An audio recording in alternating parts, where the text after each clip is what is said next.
Hey yo, good day everyone. Welcome to another video dito sa Man Cannot Ride. Salamat kung napanood nyo yung video na ginawa ko tungkol sa riding on the ball of your foot. Ito yon. Medyo nasa ilalim nung buko, yung ano, di ba may buto sa ilalim, may buto malapit dun sa may big toe. Ito, hinlalaki ng paa, yan dito, yan ang ball of your, yan is the ball of the foot. Yan. Okay, yung parte na yan. Ride on the ball of your foot. Okay. So, napakaganda nito sa control at stability. Sinabi ko doon na if you want a little bit more comfort, pwede nyo namang iuna-una ng konti. Ayan, para makarelax kayo ng konti. And then bring it back for control and stability. Now, merong mga nagsabi sa akin na mahirap daw gawin to kasi dapat daw lagi kang nakaabang sa cambio o kaya sa kabila sa preno. Doon sa preno, I would say may mga instances na talagang you need to cover the rear brakes, pero hindi sa lahat ng pagkakataon. Now, here is my suggestion. Ride on the ball of your foot, at kapag kailangan mo na siyang gamitin mo siya. Let's say gusto mong kumambyo, okay?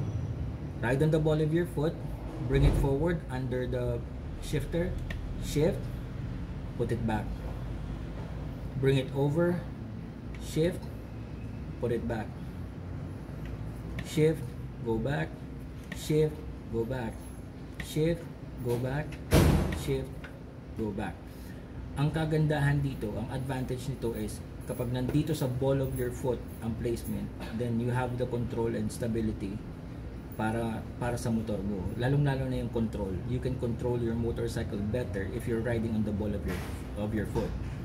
Tapos, pag gagamitin mo na siya at mag-shift ka, nagkakaroon ng movement. Okay? So, kapag merong movement yung paa, hindi ka nangangalay na yung tipong na papagod lang sa isang posisyon yung paa mo. Hindi naman ang reklamo ng iba nangangalay daw sila dahil yung katawan nila at saka yung mga kasukasuan nila iisa lang ang posisyon during the long ride. So, you have to move your foot. You have to move your feet.